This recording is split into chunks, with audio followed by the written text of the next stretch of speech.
Hello, my name is Diego and I'm having some fun here with the Casio Sa-76. This is going to be our update on 1 year of owning this product. We're going to give you some ideas if you should purchase it or not. Check the description of this video for our first review that we did it when we got it. And we're going to cover a little bit more in detail. How has it been to use it for a year here for our South Florida music schools and with our students? So with that said, I want to cover a couple things that I think are important and valuable in the perspective of like, okay, we have owned this for a year. Really good build quality. This has very low profile, which I really like because the buttons are hard to like knock out or get damaged.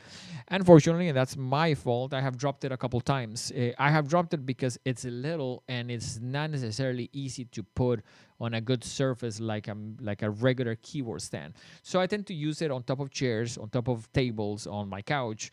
And for that is great. It's very convenient. It's very easy to move around. But for the most part, you're going to be playing it, I guess, on your lap. You can probably put it on top of a table. You can probably put it standing up. Standing up, if you have one of those keyboard stands and you close it enough, it does fit. But I think that is a testament of how good it's built because I have dropped it and it's still working fine. It doesn't even have a lot of scratches. But at the same time, it's a little bit of one of the drawbacks of having it be so small. Now, a great question that we get all the time is like, do we have enough keys? Is that like, do I need more keys? This has 44 keys. It's Sa-76, but it has 44 keys. Is that enough for someone to learn how to play piano? Yes. My opinion is that if you can get C position, which is 5 fingers from C to G with the right hand and C to G with the left hand, that is definitely enough to get you started.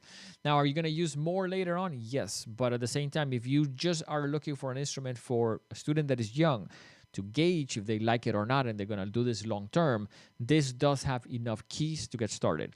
You may have some piano teachers that are going to be like, no, that's not going to work. You need something bigger. You need to spend $200, $300, $500.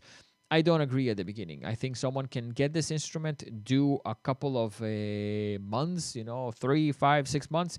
And if they really like it, I understand as a parent for someone to be like, okay, if you stick with it for X amount of time, then we will replace it and give you something a little bit more, suited for your next level of playing. So keys wise, I think is good. Sound wise, the tones, which are the sounds, piano is not really my favorite piano.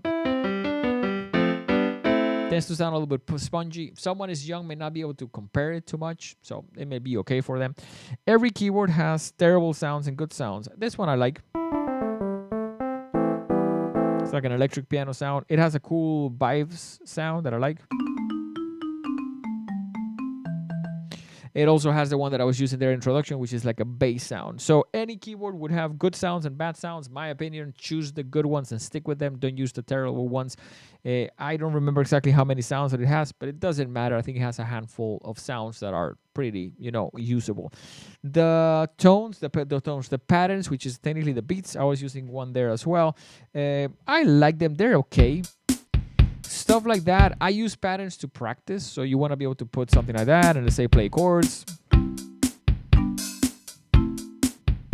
So it's an idea of like just to get like a basic rhythm going on. When it comes to those patterns, some of them can be very like almost like intricate and like a little bit, I don't know, obnoxious. And have a lot of stuff going on. I don't care for those. But once again, it has a little bit of a decent selection of like a handful that will be good. One thing, and it has a way to learn on it with a couple of songs that are like, I guess, pre-built and you're supposed to follow it. I do not understand it. I think it's confusing. It's not really something that I think would help a child learn. So if you get it, you probably need to get some either lessons or some material so the kid can follow a little bit better what to do with it other than just kind of like making noise. Check our description for this video, which we have a free course that you can probably take for someone that is a beginner.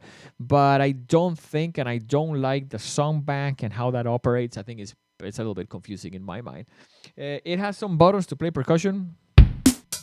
If you want to practice making beats with it. I think that can be cool. Not something that I use regularly, so I think it's something that it's okay. Now, a couple of last features that I really like. I really like that it has a really good headphone jack. You're hearing it on my system going through the headphone jack. The headphone jack is powerful, and it's a great way to, like, if your child is driving you crazy, you know, they have been playing piano for 12 hours and you need them to stop, you can give them headphones and they can continue to play as long as they like with headphones. So that, I think, is a great thing. I don't know if I mentioned before, but I really like the fact that it can turn itself off after not using it for a couple minutes.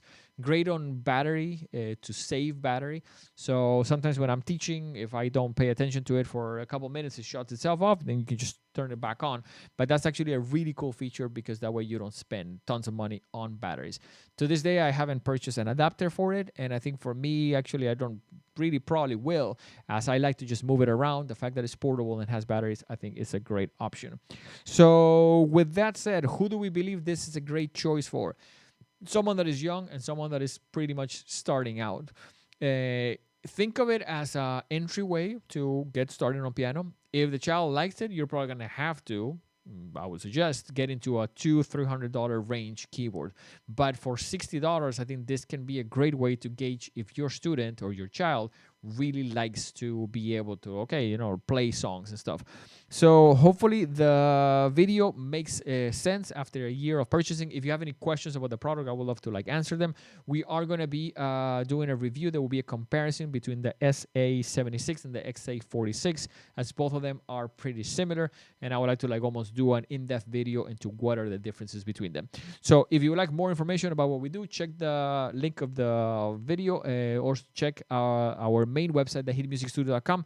We want to thank you for watching. We'll see you guys on the next one. Take care.